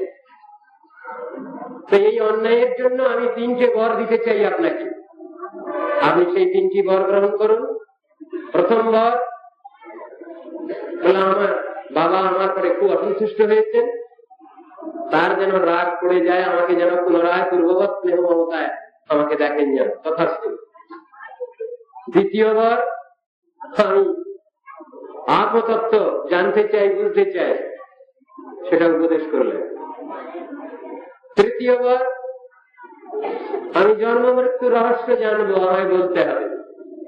সর্বনাশ, এটা একবারে আইবি ডিপার্টমেন্টের কাজ করার অবসর, এটা কাউকে বলা হবে না। আর সেইটাই ওই বাচ্চা জানতে চাচ্ছে, বুঝতে চাচ্ছে। কত প্রলোভন তাকে দেখাচ্ছেন, তুমি ব্রহ্মত্ব নেবে, তুমি ইন্দ্রত্ব নেবে, সাম্রাজ্য লক্ষ্মী নেবে, না না না, কিছুতেই বুঝাতে পারছেন না। শেষকালে বললেন, দেখো তুমি বৃথা তর্ক করছো, শুষ্ক তর্ক করছো তুমি। সেই বাচ্চা শিশু বলছে, আমি তর্ক করতে আসিনি আপনার সঙ্গে, আপনি তো আমার গুরু, আপনি আমার পিতা, আমি আপনার শিষ্য বা আপনার পুত্র, আমি আপনার সঙ্গে তর্ক করতে আসি না। আমি যদি তত্ত্ব দর্শন জানতে বুঝতে যদি আপনাকে প্রশ্ন করি, আপনি কি সেটা বলবেন না? সৎ পুত্রকে, সৎ শিষ্যকে কি গুরুদেব কি বলবেন না তার তত্ত্ব দর্শন? বলেন তো, আমি তর্ক করছি না। তিনি বললেন, নৈশা তর্কে নারতিরাপনে, দেখো বৃথা সুস্থ তর্ক করো না তুমি, আমি তর্ক করছি না। শেষ করে তিনি বলেছেন, বর্ণনা করেছেন, আবার সেই কথাই জগতে প্রচারিত হয়েছে, সেই জন্ম মৃত্যু রহস্য। সুতরাং শুষ্ক তর্কেতে কাজ হচ্ছে না, আমি কিছু জানবো, শিখবো, বুঝবো, এই অধিকার প্রত্যেকেরই আছে আমাদের, সেই কথাই এখানে বুঝাচ্ছেন। শ্রী বিদেহ উবাচ, বিদেহরাজ নিমিরাজ সেই নবযোগেন্দ্রকে লক্ষ্য করে বলছেন, মন্যে ভগবত সাক্ষাৎ পার্শ্বদানব মধুদ্দিশ বিষ্ণুর ভূতানি লোকানাং পাবনায় চরন্তি। হে মহিগণ, আমি আপনাদেরকে ভগবান শ্রীহরির সাক্ষাৎ পার্শ্বদ বলেই জ্ঞান করছি, মনে করছি। ভগবানের নির্জনগণ লোকের বিশুদ্ধি সম্পাদনের জন্য সর্বত্র পর্যটন করেন, তাই আজ আমার এই যোগ্য সভায় আপনাদের শুভাগমন হয়েছে। দুর্লভ মানুষ দেহ দেহিনাং খনভঙ্গুর তত্রাপি দুর্লভ মন্যে বৈকুণ্ঠ প্রিয় দর্শন। বলছেন, এই জীবনে মনুষ্য হয়ে জন্মগ্রহণ করা এটা খুবই ভাগ্যের কথা। 84 লক্ষ জন্মের পর মনুষ্য জন্ম পেয়েছি, আদর্শ গৃহস্থ ঘরে জন্ম লাভ করেছি, এটা খুবই সৌভাগ্যের কথা, তাই সুদুর্লভ। কিন্তু পেয়ে গেছি যে জন্ম, যে জীবন, এটা সদ্ব্যবহার করার প্রয়োজন আছে, তাই এটা আবার পরমার্থপ্রদ, অর্থদ পরমার্থদ দুই। তত্রাপি দুর্লভ মন্যে বৈকুণ্ঠ প্রিয় দর্শন। এই শরীরটাকে রাখতে পারছি না আমরা বেশি দিন, বৌদ্ধবাদ্য শতান্তে বা মৃত্যুর বই প্রাণীজ্ঞ। আজীবা 100 বর্ষে অবশ্য মরণ, নিশ্চিন্ত না থাকো ভাই, যত শীঘ্র পার ভোজ শ্রীকৃষ্ণ চরণ জীবনের এই কথা বলছিলাম। সুতরাং এই যে অনিত্য দেহ, এর সদ্ব্যবহার করার প্রয়োজন আছে জানাচ্ছেন। ক্ষণভঙ্গুর হলেও এর সদ্ব্যবহার করার প্রয়োজন আছে। তত্রাপি দুর্লভ মন্যে বৈকুণ্ঠ প্রিয় দর্শন। তো এই জগতে এই দুর্লভ মনুষ্য দেহ লাভ থেকেও আরো বেশি সুদুর্লভ কি? ভগবত তত্ত্বের দর্শন, ভগবত ভক্ত, ভগবত পার্শ্বদগণের দর্শন আরো সুদুর্লভ বলে বলছে। অত আত্যন্তিকং সেবং পৃচ্ছামো ভবতো নথা সংসারেস্মিন খনার্ভবতি সৎসঙ্গ সেবদের নৃণাম। সৎসঙ্গ প্রয়োজন, সৎসঙ্গ না হলে কিছু হচ্ছে না, সেজন্য সৎসঙ্গের করে জোর দিয়ে দিচ্ছেন। সনমিহ সজ্জন সঙ্গতি রেখা ভবতি ভবার নবতরণে নৌকা। আচার্য শঙ্করপাদ বলছেন, খনমিহ সজ্জন সঙ্গতি রেখা। ক্ষণকাল তার হিসাব দিয়েছেন, লবমাত্র সাধু সঙ্গ সর্বসিদ্ধি হয়। সাধু সঙ্গ সর্বশাস্ত্রে কয় লবমাত্র সাধু সঙ্গ সর্বসিদ্ধি হয়। লবমাত্র, লব বলছেন 11 সেকেন্ড সময়, 11 সেকেন্ড সময় সেইটুকু যদি সৎসঙ্গ হয় তাহলে সর্বার্থ সিদ্ধি, যদি যথাযথ ভাবে সৎসঙ্গ হয়। কথাটা শুনলে আপনারা অবাক হবেন না। সেই নাম গ্রহণ সম্বন্ধে ঠিক এই জাতীয় কথাই বলা আছে, আপনারা সবসময় শুনছেন। সেটা কি? এক, কৃষ্ণ নাম যত পাপ করে পাপীর সাধ্য নাই তত পাপ করে। কথাটা তো রয়েছে, ব্যাপারটা কি? তাহলে তো একবার নাম করলেই হয়ে যায়, কিন্তু সেই এক নাম কি, কখন উচ্চারিত হচ্ছে? সেই এক নাম, যে এক নাম করলে সর্বার্থ সিদ্ধি হয়, সেই এক নাম কিভাবে উচ্চারিত হবে? নামাপরাধ না থাকলে সেই অবস্থায় যে নাম, নিরপরাধে নাম লইলে পায় প্রেমধন, সেই কথাটা বলেছে। যে সে নাম একটা নয়, বিশেষ একটা নাম, সেটা নিরপরাধে নাম। যে রূপে লইলে নাম প্রেম উপজয়, কোন রূপে? ওই নিরপরাধে নাম লইলে পায় প্রেমধন। বুঝাচ্ছে, সেটি এখানে ব্যাখ্যা দিয়েছে। তদ্রূপ এক নাম উচ্চারিত হলে সর্বার্থ সিদ্ধি হয়, কথা ঠিক। আবার পাশাপাশি যে বলা হলো, বহু জন্ম করে যদি শ্রবণ কীর্তন তথাপি না পায় কৃষ্ণ পদে প্রেমধন, এ কথা কেন বলা হলো? আছে, এখানেও শর্ত আছে। বহু জন্ম ধরে যদি আমরা অপরাধযুক্ত নাম করি তাহলে ফল হচ্ছে না। তখন প্রশ্ন, তাহলে কি আমরা ছেড়ে দেবো এটা? বহু জন্ম ধরেও সাধনা করেও যদি কিছু না হচ্ছে তাহলে কি করবো? সেটা তো ছেড়ে দেওয়া উচিত। সময় নষ্ট করি কেন? না, তা বলছেন, ছেড়ে দিতে নিষেধ করছেন। অভ্যাস চালিয়ে যাও। নামাপরাধ যুক্তানাং নামানি এব হরন্তি অহম। নামাপরাধ যুক্ত ব্যক্তি নিরন্তর নাম গ্রহণ করতে করতে শ্রী ভগবান নামক প্রভু রূপেতেই তার সমস্ত অপরাধ সবকিছু কাটিয়ে দেয়। তখনই শুদ্ধ নাম শুদ্ধ হৃদয়ে শুদ্ধ জিহ্বায় স্ফূর্তি প্রাপ্ত হয়। সেই কথাই বলেছেন, অতঃ শ্রীকৃষ্ণ নামাদি ন ভবেৎ গ্রাহ্যম ইন্দ্রিয়ৈ সেবন মুখে জিহ্বাদৌ স্বয়ং এব স্ফুরত্তদঃ। অপ্রাকৃত শ্রীনাম ব্রহ্ম, নাদ ব্রহ্ম, শব্দ ব্রহ্ম, অপ্রাকৃত নাম শ্রীনাম চেতন জিহ্বায় উদিত হন, চেতন জিহ্বায় সুষ্ঠুরূপে উচ্চারিত হন। সেই কথা বলছেন, সেবনমুখ জিহ্বায়, সাধারণ জিহ্বায় না। প্রাকৃত ইন্দ্রিয়ের দ্বারা অপ্রাকৃত শ্রী নামের সাধনা সম্ভব নয়, অপ্রাকৃত শ্রী নাম গ্রহণ সম্ভব নয়, শাস্ত্র বলছেন। তাহলে কি করব? আমাদের তো পুঁজি ফাটা সম্ভব তো এই ডিফেক্টিভ অর্গান গোটা কত, চক্ষু কর্ণ নাসিকা জিহ্বা ত্বক বাক পানি পাতব, এইগুলো আছে, এই কটা আছে, কিন্তু এর প্রত্যেকটা ইন্দ্রিয় ত্রুটিপূর্ণ, ওরা সম্যক কাজ করছে না, অপূর্ণ, অসম্যক। এটা তো ওইটাই তো পুঁজিবাটা আছে আমাদের, করবো কি? এগোতে হচ্ছে এই নিয়ে, কিন্তু যতদিন পর্যন্ত অপ্রাকৃত ভাব বিভাবিত হতে না পারি ততদিন পর্যন্ত কোনো কাজ হচ্ছে না। সেই কথাই বলছি, ইন্দ্রিয় বৃত্তি যতদিন পর্যন্ত আমরা ভগবানে সমর্পণ করতে না পারি ততদিন পর্যন্ত কিছু হয় না। সেই কথাই ভাগবত বুঝিয়েছেন। ভক্তি কাকে বলে? ভক্তির সংজ্ঞা নিরূপণ করেছেন, কি বললেন? ঋষিকে নয় ঋষিকেশ সেবনং ভক্তির উচ্চতে। ঋষিকে গোবিন্দ সেবা নাথ জীব দেবী দেবা ইহ ভক্তি পরম কারণ। ঋষিকে গোবিন্দ সেবা, ঋষিক মানে ইন্দ্রিয়, অপ্রাকৃত ইন্দ্রিয়াধিপতি ভগবান ঋষিকেশ। সেই জন্য আমরা অপ্রাকৃত ইন্দ্রিয় বৃত্তির দ্বারাই সেই প্রাকৃত তুরীয় অবস্থায় অবস্থিত যে ভগবান, তার সেবা করব। এই সেবা বৃত্তির নামই হল ভক্তি। সুতরাং ভক্তি এবং সেবা দুটো একই জিনিস, আইডেন্টিক্যাল বলছে, ইকুয়াল ইন অল রেসপেক্ট। সেবা এবং ভক্তি। ভজ ইত্যেষ ওই ধাতু সেবায় পরিকীর্তিত, অর্থাৎ সেবা বুধই প্রক্তা ভক্তি শব্দে না ভূয়সী। সুতরাং ভক্তি এবং সেবা দুই একই তাৎপর্য, একই কথা। সেই কথা বলেছেন সেবাবৃত্তির উন্মেষ, তার দ্বারাই শ্রী ভগবানের সেবা সম্ভব করা বুঝাচ্ছে।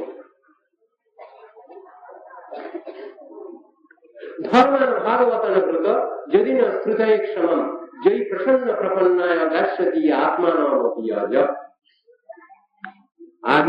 কিছু আগেই প্রশ্ন করেছেন, সেই প্রশ্ন এখানে পুনরায় তুলে ধরছেন। আবার বসুদেব মহারাজ নারদ ঋষির কাছে প্রশ্ন করেছিলেন, নারদ ঋষি সেই প্রশ্নের উত্তর দিতে গিয়ে নিমি নবযোগেন্দ্র সংবাদ এখানে উত্থাপন করেছেন। এখানে নিমিরাজ তিনি প্রশ্ন রেখেছেন ঋষিগণের কাছে। প্রশ্নটা কি? ধর্মান ভাগবতানুব্রত যদি না শ্রুতয়েক সমম, আগেও সেই কথা বলেছেন। অথবা আত্যন্তিকং ব্রহ্ম তথাপি পৃচ্ছাম ধর্মান ভাগবতানুব্রত। আমি তথাপি সনাতন ধর্ম ভাগবত ধর্মে শুনতে চাই আপনার কাছে, কথা বলেছেন। এখন সেইটা ত্রুটিপূর্ণ হয়েছে কিনা, দোষযুক্ত হয়েছে কিনা, তাই যাচাই করছে। কেন? প্রশ্নটা করে ফেলেছি, এই প্রশ্নের ভিতরে আমার যদি কিছু অহংকার থাকে, তাহলে আমি প্রশ্নের ঠিক জবাব পাবো না। সেইটা মনে করেই আবার বলছেন ধর্মান ভাগবতানুব্রত, আমাকে ভাগবত ধর্মের কথা দয়া করে বলুন। যদি না শ্রুতয়েক সমম, আমি যদি শুনবার যোগ্য হই, অধিকারী হই, যদি বিবেচনা করেন আমাকে যে হ্যাঁ তুমি যোগ্য, তবেই বলুন দয়া করে, তা নাহলে শুনতে চাই। প্রশ্নের ঠংটা দেখুন। প্রশ্ন করি আমি কোন রকম ধর্মের ভুল ভ্রান্তির মধ্যে না পড়ে যাই, আমি কোন রকম ধর্মের অপরাধ দোষ ত্রুটির মধ্যে পড়ে না যাই, সে বিষয় থেকেও আমাকে রক্ষা করুন আপনি। সনাতন ধর্মতত্ত্ব আমি জানতে চাচ্ছি, যদি শুনবার বুঝবার অধিকার থাকে আমার, তবে আপনি দয়া করে বলুন, তা না হলে আমি শুনতে চাচ্ছি না। জয়ী প্রসন্ন প্রপন্নায় দর্শতি আত্মানমপি অজ। আমি শুনেছি, আমার পূর্বপূর্ব গুরুবর্গের কাছে শুনেছি, যে সনাতন ভাগবত ধর্মতত্ত্ব অনুশীলন করলে, অভ্যাস করলে শ্রীহরি ভগবান তিনি সন্তুষ্ট হন। সন্তুষ্ট হয়ে কি করেন তিনি? দর্শতি আত্মানমপি অজ। অজ ভগবান তিনি নিজেকে ভক্তের কাছে বিকিয়ে দেন, বিকৃত হয়ে যান তিনি ভক্তের কাছে। সেই রকম সনাতন ধর্ম ভাগবত ধর্মের কথা আমার শুনতে বড় লোভ হচ্ছে, আমায় দয়া করে বলুন, যদি আমার অধিকার থাকে তবেই বলুন। প্রশ্ন করছেন নিমিরাজ। এটা হলো প্রশ্নের ঠিক যথার্থ ঢং, এটা সেইটাই শিখাচ্ছেন শ্রী নারদ উবাচ। নারদ ঋষি বলছেন, এবং তে নিমিনা পৃষ্ঠা বসুদেব মহাত্মা প্রতিপূজ্য ব্রবন প্রত্যা সদসত্তম নৃপম। হে বসুদেব, মহাত্মা নিমিরাজ এইরূপ প্রশ্ন করলে মহাপ্রভাবশালী মুনিগণ প্রীতি সহকারে ঋত্বিকগণের সঙ্গে অভিনন্দিত করে বলতে লাগলেন। 9 জন ঋষির কাছে, প্রত্যেকের কাছে একটা করে প্রশ্ন রেখেছেন, আর প্রত্যেক ঋষি একটা প্রশ্নের জবাব দিয়ে গেছেন। এখানে কবি নামক যে ঋষি প্রথম, তিনি উত্তর দিচ্ছেন এই প্রশ্নের উত্তর, সনাতন ধর্মতত্ত্ব ভাগবত ধর্ম তত্ত্ব সম্বন্ধে বলছেন। মন্যে উতশ্চিদ অভয়চ্যুতস্য পাদাম্বুজোপাসনমত্র নিত্যম উদ্বিগ্ন বুদ্ধির সদাত্মভাবাৎ বিশ্বাত্মনা যত্র নিবর্ততে। কবি বললেন, হে রাজন পরীক্ষিত, এই সংসারে দেহাদি অনিত্য পদার্থে আত্মবুদ্ধি নিবন্ধন নিরন্তর ত্রিকাগ্রস্ত মানবগণের পক্ষে ভগবান শ্রীহরির আরাধনায় সর্ববিঘ্ন বিনাশন বলেই আমি মনে করি। এর থেকে ভালো কথা আর কিছু নাই। দুর্লভ মনুষ্য জন্ম, তারপর ত্রিতাপগ্রস্ত মানব ভগবান শ্রীহরির চরণ যুগলের আরাধনায় আমি সব থেকে সর্ববিঘ্ন বিনাশন বলি আমি উপায় বলে আমি মনে করি। যে বই ভগবতা প্রোক্ত উপায়াধ্যাত্ম লব্ধয়ে অঞ্জ পুংসমবিদুষম বিদ্ধি ভাগবতানুভূতান। সংক্ষিপ্ত ভাবে উত্তর দিয়ে যাচ্ছেন ভাগবত ধর্ম। ভগবান অজ্ঞজনগণেরও অনায়াসে আত্মজ্ঞান লাভের জন্য যে সকল উপায় স্থির করেছেন তাহাই ভাগবত ধর্ম বলিয়া জানিবেন। ব্যাপারটা কি? ভগবানকে ভালোবাসতে গেলে যেসব উপায়গুলো শাস্ত্রে বর্ণিত হয়েছে সেইগুলো কথা এখানে বলছে। কি কি কত রকমের সেই ভগবানকে ভালোবাসা যায়, তার আরাধনা করা যায়, সেইটি স্মৃতি শাস্ত্রে বর্ণিত হয়েছে। 64 রকমের ভগবানকে ভালোবাসা যায়। 64 রকম শুনলেই আমরা সবাই বিশেষ চিন্তিত ভাবিত হয়ে পড়ি। এত রকমে কখনো পারা যায় 64 রকমের ভগবানকে ভালোবাসতে? শাস্ত্র বললেন বেশি চিন্তার কারণ নেই, সংক্ষিপ্ত ব্যবস্থা দেওয়া হচ্ছে। ভাগবতে সেই সংক্ষিপ্ত ব্যবস্থা দেওয়া হয়েছে। 64কে নামিয়ে এনেছেন 9 রকমের, যেটা প্রহ্লাদ মহারাজ উপদেশ করছেন অসুর বালকগণকে। শ্রবণং কীর্তনং বিষ্ণু স্মরণম পাদ সেবনম অর্চনং বন্দনং দাস্যং সক্ষম আত্মনিবেদনম। এই 9 রকম ধরনের অভ্যাস যোগ করো। যদি বলেন 9 রকম তো হচ্ছে না, 9 রকমের অবসর কোথায়, সময় কোথায় আমাদের? তখন শাস্ত্র আবার পঞ্চাঙ্গ ন্যায়ের ভিতরে ফেলেছেন এনে 5 রকমের। 9 রকম পারবে না? আচ্ছা 5 রকম করো। কি 5 রকম?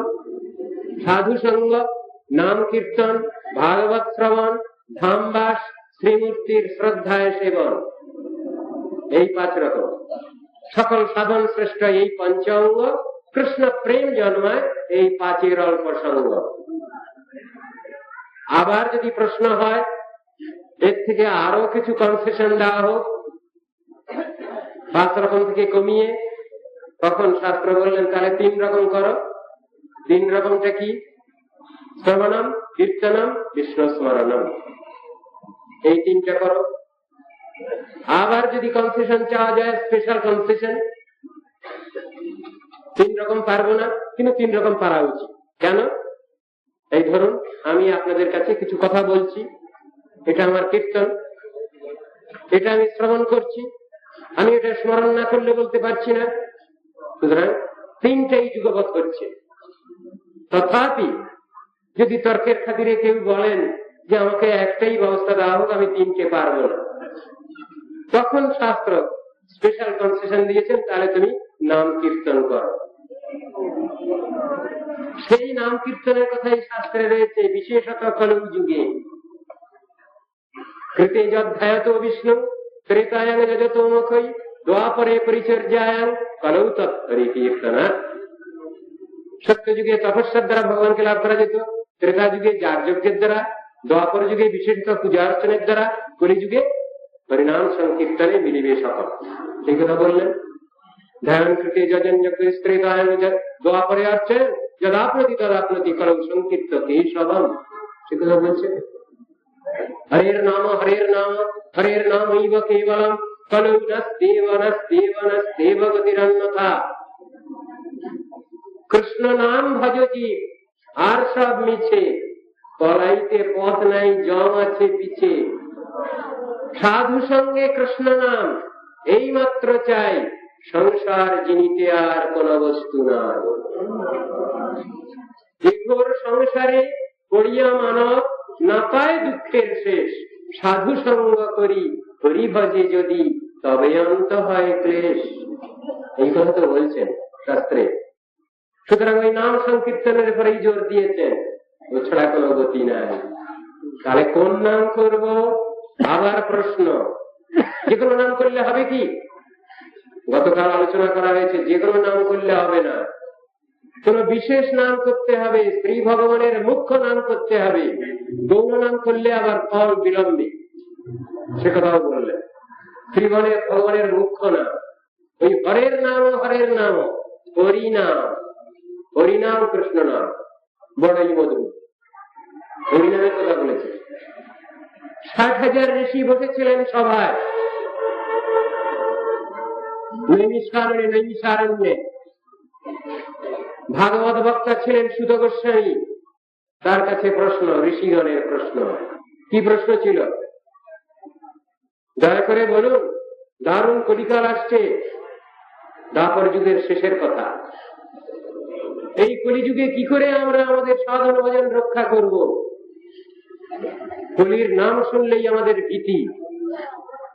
দয়া করে আমাদের ব্যবস্থা দেন। তখন তিনি বললেন, এই প্রশ্ন তো মহারাজ পরীক্ষিত তিনি আমার গুরুদেব সুখদেবের কাছে এই প্রশ্ন করেছিলেন। তো তিনি যে প্রশ্নের উত্তর দিয়েছিলেন আমি সেই প্রশ্নের উত্তরই এখানে আলোচনা করি। ওইগুলো তিনি বলতে লাগলেন। ভবের দূষণীদের আয়োজন অস্তিত্বে কো মহান গুণ কীর্তনাদেব কৃষ্ণস্য মুক্ত সঙ্গ পরম ব্রজেত। কলি অশেষ দোষের আকর, এ কথা সত্য, সে বিষয়ে কোনো সন্দেহ নাই। কিন্তু হে পরীক্ষিত রাজ, অশেষ দোষের আকর হলেও কৃষ্ণ নাম কীর্তনের দ্বারা করে জীব উদ্ধার লাভ করবেন, এর থেকে অন্য কোন শ্রেষ্ঠ পরতর কোন ব্যবস্থা প্রদত্ত হয়নি শাস্ত্রে। সুতরাং আপনারা নিশ্চিন্ত থাকুন। ঋষিগণকে প্রবোধিত করলেন। সুতরাং শাস্ত্র আলোচনা করলে তো এটা দেখা যাচ্ছে এই কলিকালে সেই জন্য অন্য কোন তপস্যা আদি কষ্টকর ক্লেশকর কোন রকম ধর্মের সাধন ভজনের ব্যবস্থা দেওয়া হয়নি। এই নাম সংকীর্তনের কথাই বলা হয়েছে। কেন? পরমায়ু খুব কম। অন্যান্য যুগে হাজার হাজার বছর পরমায়ু ছিল, যাগ যোগ তপস্যার একটা সুযোগ সুবিধা ছিল। এখন আমাদের আয়ু বর্ষ শতম, 100 বছর লেখা আছে, কিন্তু স্ট্যাটিস্টিক্স বিচার করে আমরা দেখছি 100 বছর আমরা কেউ বাঁচতে পারছি না। 70-80 এর ভিতরই তো শেষ সব, আরো কম তো হয়ে গেছে। আমরা ভারতবাসী, আমাদের গরম গরম এখন আরো কমে গেছে। অন্যান্য দেশ, সে দেশের লোক কিছু বেশি দিন বাঁচে, জার্মানের লোক বেশি দিন বাঁচে, রাশিয়ার লোক কিছু বেশি দিন বাঁচে। এবং রাশিয়ার একটা জায়গা আপনারা সবাই জানেন, সেখানকার লোক অনেক দিন বেশি বাঁচছে। আপনারা নাম শুনেছেন উজবেকিস্তান। উজবেকিস্তানের লোক 110, 15, 25, 150 বছর পর্যন্ত বাঁচছে না। এই নিয়ে আজ রিসার্চ চলছে। আজ ওখানকার লোক এতদিন কি করে বাঁচে, তাদের খাদ্য, তাদের চলাফেরা, তাদের সবকিছু নিয়ে এখন রিসার্চ চলছে। দেখা যাচ্ছে যে এরা সব নিরামিষাশী, নিরামিষ ভোজী এবং সম্পূর্ণ ভেজিটেরিয়ান এরা। আর দুধ ঘি মাখন টাখন খান এরা। খাবার দাবার খুব সাদা সিধে। 3-4 পুরুষ তারা মাঠে ক্ষেত খামারে কাজ করছেন, 3-4 পুরুষ একসঙ্গে। এগুলো নিয়ে রিসার্চ হচ্ছে। বহু কথা এর পিছনে আছে, এর ভিতরে। সেগুলো কিছুদিনের মধ্যে প্রকাশ হবে। ঈশ্বরের সাধন ভজন যদি না হয়, তাহলে বেশি দিন বেঁচে কি করবো আমি? যদি ঈশ্বরানুধ্যান যদি আমার না থাকে, তাহলে বেশি দিন বেঁচেই বা আমি কি করব? সে প্রসঙ্গ উত্থাপন করা হয়েছে শাস্ত্রে। সেই দিনটাই সুদিন, যে দিনে আমি ভগবানের স্মৃতি বহন করি। সেই দিনই দুর্দিন, যেদিন ভগবত বিস্মৃতি আমার। সেই দিনটাই দুর্দিন, চরম দুর্দিন। মেঘাবৃত দিন দুর্দিন নয়, কিন্তু ভগবত স্মৃতিবিহীন যে দিন, সেই দিনই দুর্দিন। এই কথাই তো শাস্ত্রে জানিয়েছেন। সুতরাং এই সকল বিষয় আমাদের চিন্তা ভাবনার ভিতরে রাখতে হবে।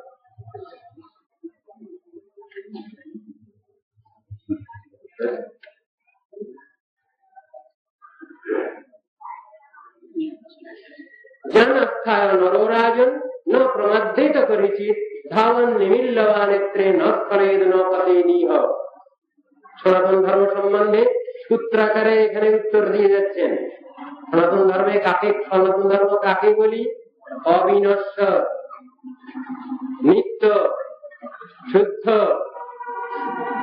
যেটার কোন পরিবর্তন নাই, পরিবর্তন নাই, সেইটা হলো সনাতন ধর্ম, সেইটা হলো আত্মধর্ম। তো বলছেন এই ধর্ম অবলম্বন করে মানব কখনো বিঘ্ন করতে বাধিত হন না। চক্ষু নিমিলন করে যদি কেউ ধাবিত হন, তাহলেও তিনি অনায়াসে পদস্খলিত না হয়ে, প্রত্যবায়গ্রস্ত না হয়ে তিনি তার সাধন ভজন উপযোগী পথে তিনি তার উপাস্য তত্ত্বের দিকে তিনি এগিয়ে যাবেন, উপাস্য বস্তুকে তিনি লাভ করবেন, সেই কথা এখানে বলতে চাচ্ছেন। কি ব্যাপার? এবং সেই পথটা কি? একমাত্র পথ। কি রকম? একায়ন আর বদ্ধয়ন, এই দুটো শব্দ উপনিষদের মধ্যে রয়েছে এবং অন্যান্য শাস্ত্রের ভিতরেও এসেছে। একায়ন সাক্ষী আর বদ্ধয়ন সাক্ষী। যারা সাধন ভজন করছেন, ঈশ্বর প্রাপ্তি, ভগবানের ভগবত ভক্তি লাভই যাদের একমাত্র কাম্য, তারা সব একায়ন সাক্ষী। আমাদের মুনি ঋষিগণ একায়ন সাক্ষী, বদ্ধয়ন সাক্ষী নন। বহু শাখাহি অনন্তাশ্চ উদ্ধয় অব্যবসায়িনা। নিষ্ঠাযুক্ত বুদ্ধি এক, পথটা এক। যারা বহু শাখার কল্পনা করছেন, বহু পথের কল্পনা করছেন, তারা ভ্রান্ত, সেই কথাই বলছেন। মহাজন যেন গতস্য পন্থা। বকরবি ধর্ম প্রশ্ন করেছিলেন যুধিষ্ঠির মহারাজকে, আপনাদের জানা আছে সবাই, তথাপি আমি এখানে প্রসঙ্গক্রমে আলোচনা করি। 4টে প্রশ্ন করেছেন। কাচ বার্তা কিম আশ্চর্যম কঃ পন্থা কশ্চ মোদতি বদমে চতুর প্রশ্নান মৃতা জীবন্তু বান্ধবা। জল নিতে যাচ্ছিলেন ভীমসেন,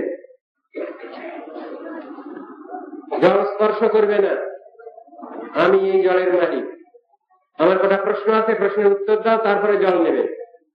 পাখি কি বলছে, ওর কথা কি শুনবো? যখনই জল তুলতে গেছেন তখনই সেখানে অজ্ঞান। পরপর সব পাণ্ডবরা এসে হাজির, সকলেরই একই দশা। সকলের শেষে এসেছেন যুধিষ্ঠির মহারাজ, তাকে ওই প্রশ্ন, তোমার সব আত্মীয় স্বজন যারা মারা গেছে এরা সব বেঁচে উঠবে এখনই, আমার প্রশ্নের উত্তর দাও, তারপরে জল দাও। তিনি বললেন হ্যাঁ বলো। তখন ওই 4টি প্রশ্ন করেছেন। কাচ বার্তা, দুনিয়ার খবর কি? কিম আশ্চর্যম, জগতে আশ্চর্য কি? কঃ পন্থা, কোনটা প্রকৃষ্ট পথ? কশ্চ মোদতে, জগতে সুখী কে? এই 4টি প্রশ্ন করেছেন। যুধিষ্ঠির মহারাজ খুব ধীর স্থির ভাবে তার উত্তর দিয়ে যাচ্ছেন। কাচ বার্তা এর উত্তর দিচ্ছেন, এটা রূপক করে উত্তরটা দিচ্ছেন। মাসক্তু দর্বি পরিঘট্টনেন সূর্যাগ্নিনা রাত্রি দিবেন্ধনেন তস্মিন মহামোহময়ে কটায়ে ভূতানি কাল পচতি ইতি বার্তা। জগতের খবর শোনো। মাস এবং ঋতু এই দুটো হাতার কাজ করছে, রান্না বান্না করবার একটা ব্যবস্থা করা বলছেন এখানে। রান্না বান্না করতে গেলে তো একটা হাতাখুন্তি লাগে, তা মাস আর ঋতু এরা হাতাখুন্তির কাজ করছে। পরিঘট্টনেন, রান্নার জিনিসটাকে ঘাটছে। সূর্য অগ্নি রাত্রি দিবা, এরা ইন্ধনের কাজ করছে, জ্বালানি ফুয়েল, এরা জ্বালানি কাজ করছে। আর রান্নার তো একটা পাত্র চাই, হাড়ি পাতিল যেটা চাই। অস্মিন মহামোহময়ে কটায়ে, জীবের মায়া মোহরূপ যে কড়াই, সেই কড়াইতে পাক করা হচ্ছে। কে কাকে পাক হচ্ছে? কাল ভূতানি পচতি, কাল প্রাণী জগৎকে পাক করছে। এই হলো দুনিয়ার খবর। সংক্ষিপ্ত ভাবে উত্তর দিলেন। কিম আশ্চর্য, আশ্চর্য কি জগতে? আমরা আগে তো বাচ্চা বয়সে পড়েছিলাম সপ্ত আশ্চর্য। এখন এই ইলেকট্রনিকের যুগে, অ্যাটম এনার্জির যুগে এখন কত শত রকম ধরনের আশ্চর্য জিনিসের আবিষ্কার হয়েছে। এই জাতীয় কোন আশ্চর্যের কথা বলেননি কিন্তু এখানে। জগতে আশ্চর্য কি তাই উত্তর দিচ্ছেন। অহন্নহনি ভূতানি গচ্ছন্তি জনমন্দিরম শেষা স্থিরত্বম ইচ্ছন্তি কিমাশ্চর্যমথাপরম। প্রতি মুহূর্তে আমার চোখের সামনে কাতারে কাতারে লোক মরে যাচ্ছে, আমার আত্মীয় স্বজন চলে যাচ্ছেন, পিতার সামনে পুত্র, মায়ের সামনে কন্যা, ভাইয়ের সামনে ভাই, স্ত্রীর সামনে স্বামী, স্বামীর সামনে স্ত্রী, এইভাবে চলে যাচ্ছেন। এত সব দেখেও আমরা যারা বেঁচে আছি সার্ভাইভার, তারা আমরা মনে করছি আমরা মরব না, আমরা অজর হব। এর থেকে আশ্চর্যের বিষয় আর কি হতে পারে? সব থেকে আশ্চর্যের বিষয় এইটা।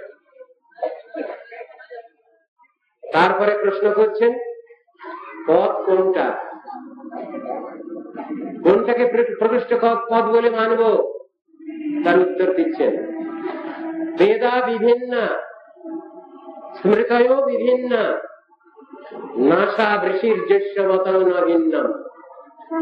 বেদের মধ্যে সব কথা পাওয়া যায়, যা নেই বেদে তা নেই পৃথিবীতে। বেদের মধ্যে সব কথা পাওয়া যাবে। স্মৃতি শাস্ত্রে বহু রকম ধরনের বিধি ব্যবস্থা পাওয়া যাবে, মাথা গুলিয়ে যাবে তার থেকে সার সংকলন করতে গেলে। ন অসৌ ঋষি যস্য মতন ভিন্ন, এমন ঋষি নাই যিনি নাকি ভিন্ন মত প্রকাশ না করেছেন। তাহলে বরং বলমাতারা দাঁড়াই কথা কি করবো এখন? বিভিন্ন ঋষি যদি বিভিন্ন মত প্রকাশ করছেন, তাহলে আমি কোনটা নেব? আমার পক্ষে সুটেবল কোনটা, উপকারক কোন ব্যবস্থাটা, এটা তো বুঝতে পারছি না। তাই বলছেন এখানে ন সৌ ঋষি জ্যেষ্ঠ মত ভিন্ন, ঋষিগণ ভিন্ন ভিন্ন মত ব্যক্ত করেছেন। কখন, কোথা থেকে, এই ইতিহাসটা কখন থেকে সৃষ্টি হলো? ঋষিগণ ভিন্ন ভিন্ন মত ব্যক্ত করেছেন কখন? পরীক্ষিত সভায়। মহারাজ পরীক্ষিত যখন তিনি ব্যবস্থা চেয়েছিলেন ঋষিগণের কাছে, মাত্র 7 দিন পরমায়ু, আপনারা আমাকে ব্যবস্থা দেন, এই 7 দিনের ভিতরে কি করে ভগবানকে পাওয়া যায়, আমি সাধনে সিদ্ধি লাভ করবো কি করে এই 7 দিনের ভিতরে। কেউ বললেন হে মহারাজ আপনি কর্মাচরণ করুন, কেউ বললেন আপনি জ্ঞানানুশীলন করুন, কেউ বললেন আপনি যার যোগ তপস্যা ধ্যান লাগিয়ে দেন। আসল কথা কেউই বললেন না। শেষকালে সেই আসল কথা বলবার জন্য সেই ঋষি সভায় গিয়ে হাজির হয়েছিলেন 16 বর্ষীয় বালক জটাধারী দিব্যকান্তি সেই সুখদেব গোস্বামী। তিনি যখন সভায় গিয়ে হাজির হয়েছিলেন, তখন সভাস্থ সমস্ত ব্যক্তি উঠে দাঁড়িয়ে আসুন আসুন। ওই 16 বছরের ছেলেটাকে তাকে ব্যাসাসনে বসিয়ে দিয়েছে। সেই সভায় হাজির ছিলেন সুখদেবের পিতা ব্যাসদেব, সেই সভায় হাজির। ব্যাসদেবের পিতা পরাশর হাজির আছেন সেই সভায়, আবার তার পিতা সক্রিয় হাজির আছেন সেই সভায়।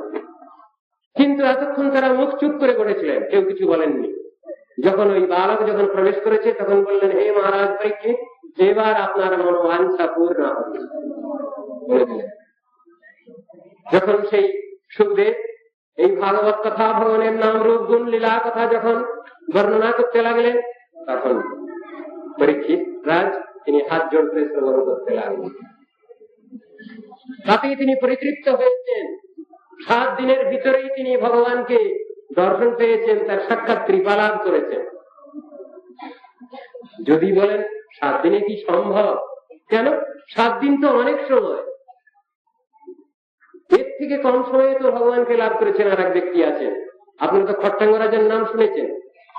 খট্টাঙ্গরাজ তো অর্ধমূর্ত কাজে ভগবানকে লাভ করেছেন। আশ্চর্যিত হওয়ার কিছু নেই। এসব উদাহরণগুলো রাখা হয়েছে কেন না, 5 জনে যখন করেছেন এটা পেরেছেন, আমরাও পারব। সেই ধৈর্য রক্ষা করবার জন্য এই উদাহরণ সামনে রাখা আছে।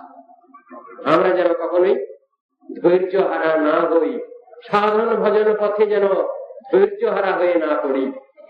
হিমালয়ের ন্যায় ধৈর্যশীল হতে হবে, সেই কথাই শাস্ত্র আমাদের জানাচ্ছেন। তা না হলে কিছু হয় না। পার্থিব জগতেই যে কোনো জিনিস লাভ করতে গেলে ঐরূপ ধৈর্যের প্রয়োজন। সাধন ভজন ক্ষেত্রেতে অচল অনড় হতে হয়, তা নাহলে কিছু হয় না, লাভ হয় না। সেইটাই বলছে